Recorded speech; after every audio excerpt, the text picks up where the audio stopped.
तर नमस्कार, तुमच्या सर्वांचं स्वागत आहे आणखीन एका छानशा ब्लॉगमध्ये. तर तुम्ही आता माझ्या गावाला जायचे, इकडे फिरायचे किंवा चांगले सगळे, मी आतापर्यंत सगळे चांगलेच ब्लॉग दाखवत असते आणि मी दुःख कधी शेअर करत नाही. तर असं नाही की मला दुःख नाही, मला तर खूप दुःख आहे, तरी पण मी कधी शेअर करत नाही. पण मी आज करणार आहे कारण हिच्यामुळं, ही माझी मुलगी आहे. ही सगळ्यात 2 नंबरचे, 3 नंबरचीचं लग्न झाले, ही 2 नंबरचे. ही सध्या आता 24 वर्षाची आहे आणि मुलगा माझा मोठा आहे, तो आहे 26 वर्षाचा. आणि सगळ्यात लहान मुलगी आहे ती 21 वर्षाची आहे. तिचं लग्न झाले, तर तिचं लग्न गेल्या वर्षी झाले. तर सांगण्याचा मुद्दा हा की हिचा कलर सावळा आहे, तर तिला इथे हसायला. तिचा रंग सावळा आहे. सावळा म्हणजे खूपच काळा, सावळा म्हणता येणार नाही. तर आम्ही कुठंही गेलो की हिला लोक एकदम असे विचित्र नजरेने बघणार, ही एवढी काळी का आहे. डायरेक्ट अशी काय लोक तर इतके विचित्र असतात की डायरेक्ट असे प्रश्न विचारतात की एवढी काळी का आहे. आता हिला आम्ही तर नाही घडवलं, तिला देवानीच घडवले, त्याला आम्ही काही करू शकत नाही. तर आम्ही आत्ताच मध्ये तुम्ही बघितलं असन ब्लॉगमध्ये, तुळजापूरला गेलो होतो. लाईनमध्ये थांबलो होतो, जे मंदिरात जायची लाईन असते ना, तिथं थांबलो होतो. आता मला सांगताना पण रडायला येते. तिथं थांबलो होतो, तिथं पण तिला लोक जाऊ दे, पुरुष तर जाऊ दे, बघू देच, ते तरी लेडीज सुद्धा तिच्याकडे अशा नजरेने बघतात की हिचा रंग असा काय, ही अशी काय. ठीक आहे, स्पेशलच चाइल्ड मला म्हणता बी आहे ना, स्पेशल चाइल्ड आहे, पण आम्ही तिला तसं स्पेशल ट्रीट करतो घरात पण. आणि ती खरंच लाडाची आहे आमच्या घरात.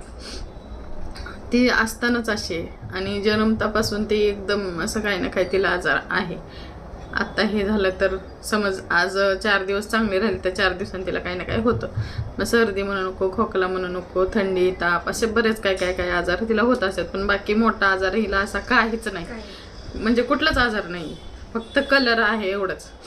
आता सध्या तिला एकच झालंय, तिला झालाय मोतीबिंदू, तिला दिसत नाहीये. तर आता संध्याकाळचं पण आम्हाला तिला असं कुठं पाठवलं की डोळ्यावर तिला अचानक असा प्रकाश येतो, मग तिला काही दिसत नाही. मग त्याच्यासाठी तिचं करायचं आहे उद्या ऑपरेशन. तर उद्या आहे 22 जून, आज आहे 21 जून. तर मग मी म्हटलं हे गोष्ट तुमच्याशी शेअर करावी.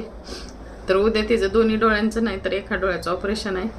तर आता एवढ्या लहान वयामध्ये एवढं सगळं सहन करावं लागतं तिला.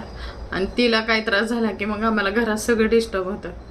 तर आता ऑपरेशन करायला पण खूप वेळ लागला, त्याची प्रोसेस करायला वेळ लागला. कुठली गोष्ट होणार नसेल तर त्याच्यासाठी पण काय होत राहतं. तर थोडासा दम लागला होता आणि एकदम एक साथ काय बोलू मला समजलं नाही, मग थोडं स्टॉप केलं. तर उद्या तिचं ऑपरेशन आहे उजव्या डोळ्याचं. तर उद्या आम्ही जाणार, ॲडमिट होणार आणि परवा तिचं ऑपरेशन होणार. आणि 13व्या दिवशी आम्हाला सुट्टी, म्हणजे बुधवारी आम्हाला सुट्टी मिळाली. सोमवार, मंगळवार, बुधवार असे 3 दिवस आमचे जाणार. तर हे ऑपरेशनसाठी तर खूप घाबरती ती, अशी पण घाबरटच आहे पहिल्यापासून. आणि कारण तिला स्वतःलाच पहिल्यापासून दवाखाना, म्हणजे तिला आता ते हेच झाले, माहेरघरच झाले त्याच्यासारखं. आम्ही दवाखान्यातच घेऊन जात असतो, काय झालं की हॉस्पिटल, काय झालं की हॉस्पिटल, आणि त्याच्याशिवाय पर्याय नाही. आता 2 दिवसापूर्वीच कान दुखत होता. कुठला कान दुखत होता? इकडचाच कान दुखत होता, सुजलं होतं फार, एवढा असं सुजला होता कान. म्हणजे काही ना काही होत राहतं, म्हणजे असं काही नाही की ती नॉर्मल राहील. मग तिला काय झालं की घरातलं वातावरण तर डिस्टर्ब होतंच. मग मला पण थोडंसं टेन्शन, म्हणजे काय भरपूर टेन्शन येतं, थोडं नाही म्हणता येणार. मग आमचं जे काय आहे ते तिच्यासाठीच आहे. मग ती कधी वैतागल्यावर ती स्वतःच म्हणत असते, काय म्हणत असते, मला मरायचंय, मला जगायचंच नाही. मी खूप असे रडते ना, मला एवढा आज त्रास झाला ना, मला काही सुचत नाही, मी काय पण बोलून जाते. मग ती रागात टेन्शनमध्ये ती पण काय पण बोलते. मग ती तशी बोलली की मग मला तर लय रडायला येतं. मग घरात कोण नसतं, आम्ही दोघेच असतो. मग ते सगळं मला हँडल करायला लागतं की ती काय बोलते, मग तिला समजून सांगायचं. कधी ओरडायचं पण असतं, कधी मी ओरडते पण, तू सारखेच काय रडत असते, तू सारखेच काय दुखतं म्हणत असते. मग असं होतं ना कधी.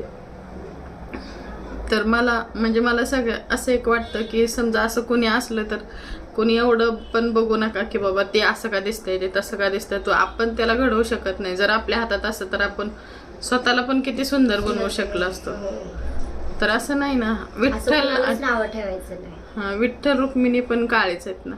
ते तर देव आहे, ते स्वतःला चांगलं रूप घेऊ शकले नसते का? हे देवाने दिलेलं आहे, थोडी आपण काय करू शकतोय. आता ह्याला किती काय करू शकतो का आपण? काय होणार आहे का? फरक पडणार आहे का? फक्त आम्हाला तर जसे आहे तसे आम्हाला आवडते, फक्त निरोगी राहावे. त्याच्यासाठी तुम्ही उद्या तिचं ऑपरेशन आहे, त्यासाठी तुम्ही सगळ्यांनी तिच्यासाठी प्रार्थना करा. मी माझ्या मनापासून हीच विनंती आहे. आणि उद्या कसं ऑपरेशन होईल किंवा ॲडमिट झाल्यानंतर मला जर जमला व्हिडिओ काढायला, तसं तर मला जमणार नाही, पण ऑपरेशन झाल्यावर एखाद्या वेळेस मी थोडं 1-2 क्लिप काढले तर काढेन आणि नक्की तुमच्याशी शेअर करीन.